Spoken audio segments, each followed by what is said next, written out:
It's Thursday. Have you ever noticed we have a tendency to kind of soften, take the edges off, make something more palatable and less repulsive or convicting?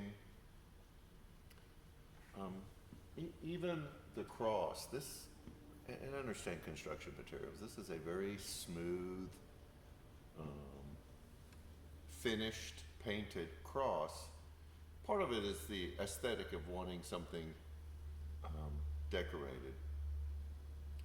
But I feel like when we do this, it removes us, it creates distance from the rawness of just reality of what actually happens. And we do this in our life.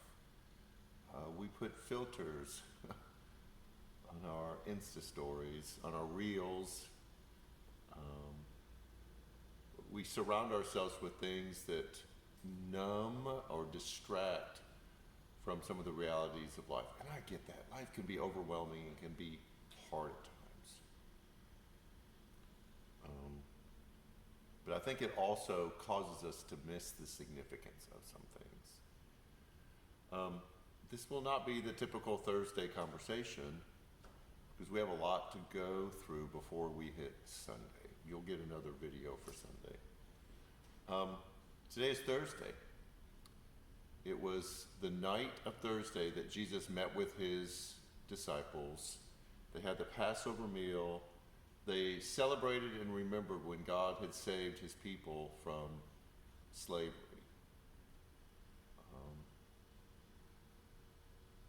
And it came at a cost. It came at a price. And that meal at Passover was a reminder, even though there was a lot of distance from the actual story, that you couldn't take the rawness, that you couldn't take the realness out of it. And then Jesus pivoted from doing Passover and then gave the disciples something new, but still had the same rawness. And he broke bread and he passed it out and shared it with the disciples.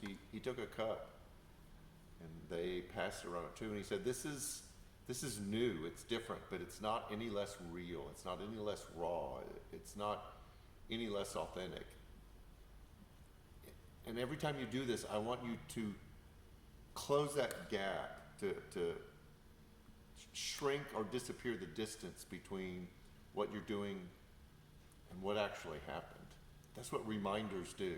Do this in remembrance. Do this as a reminder. So on Thursday night, he did that before he went out to the garden and prayed, and then all of the events on Friday that led up to his crucifixion in the middle of the day on Friday. And so as we move from Maundy, Thursday into what we call Good Friday, which is an interesting choice of words, I want us to feel the weight and the significance of those days. Tonight, this is Thursday, will be that remembrance of Passover. There'll be the new covenant that's shared. And then tomorrow we'll be moving into this bouncing back and forth that Jesus did between Pilate and Herod and all of the things that went on. And tomorrow night we will have a service right here in the auditorium where we walk through those final moments in the life of Jesus. And our goal and our hope for you is to viscerally feel the events of Thursday night into Friday. Not to guilt you, not to shame you, not to throw on you this sense of, well, like, look what God did for you, you owe him. But to remove the distance, the sanitization that we put on these kind of events and say, this happened, and we just need to feel it completely, to feel the full weight of it. So it's Thursday, and tomorrow is Friday. we would like for you to join us Friday night, 6:30, as we walk through the realness, the rawness of the last few hours in the life of Jesus. You can't have Good Friday without Resurrection Sunday. We know that. Sunday is coming.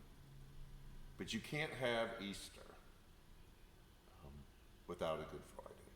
And there's a truth in that that we remember, but there's also a truth in that that we apply to our lives.